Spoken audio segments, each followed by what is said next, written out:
So to sum it up, to answer if it's easy to become a permanent resident in Canada, generally. Hello po, kumusta kayo? So today, I was about to go to the park when I wasn't able to withstand the cold weather with just this jacket only.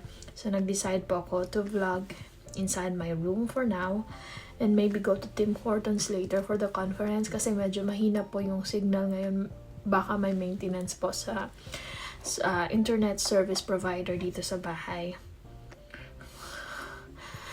Napakalamig po. I can't even think properly when outside because of the cool weather. Ganun po pala epekto pag hindi ka sakto po ng damit for the temperature. So, yun.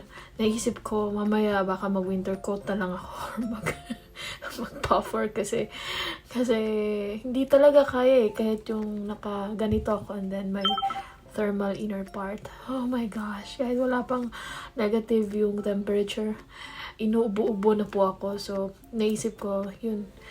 Kaya pala ata walang masyadong tumitira sa Canada na mga puti because of that. I mean, compared to US, kasi yung US, alam natin na mas maraming population doon. Mas maraming nagmamigrate.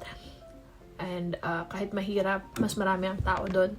And dito po, yung natural kahit naman sa US, yung may pinakamarami po or pinakamahal na area ng cost of living is yung mga okay po yung weather like San Francisco, sa California, and then sa Florida po.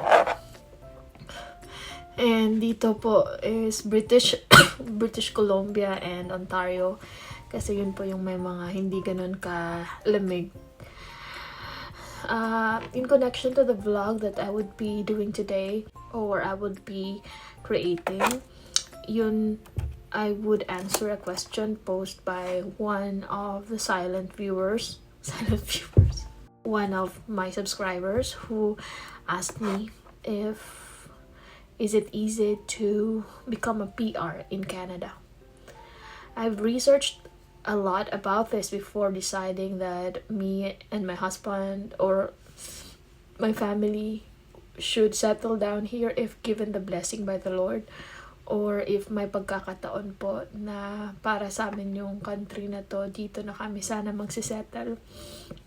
And I have, as I have said, nag-research po ako nito long time ago na 2018 pa po. Yes, 2018 pa po ako nag-start. Every single day, I watch at least a 3-minute vlog about Canada and would it be worth it if I settle down there. So, eto po, POV.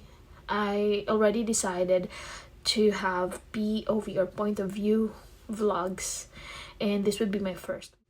Is it easier to become a PR or permanent resident in Canada than in other first world countries? Okay. Ito po, base lang po sa mga nag-gather kong data or information,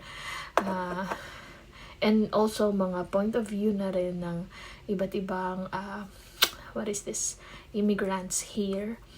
And I just want to share this to you as my point of view as well. So, hindi naman ibig sabihin na totoo na to for all those who have the information about becoming PR in several countries.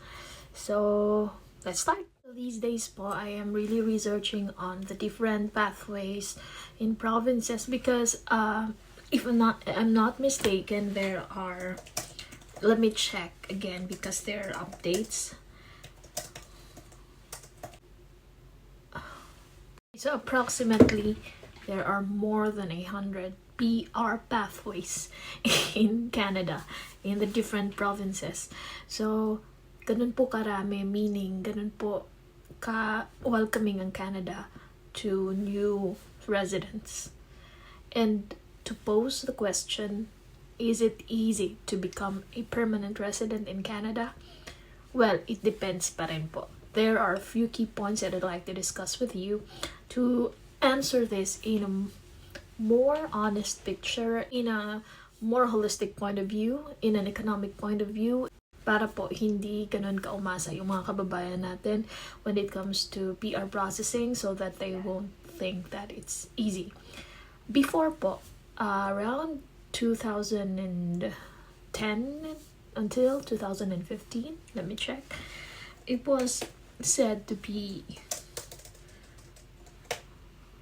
a walk-in class. This is just an intro to my series of POV. If it's easy to become a permanent resident in Canada, I will just give you the 5 main topics that I will be discussing in this series. First is your qualification. Your job will or might be able to predict your PR chance in Canada. Second, if you have a family member who's already in Canada and who is a PR, then you might have better chances of becoming a PR. And then third, if you really have a global skill, if you have this skill to offer to Canada, which Canada thinks that can be of great value, that would contribute much to its economic stability, then you might as well get hired here. Fourth would be the province that you would go to, or you would have the Canadian experience class.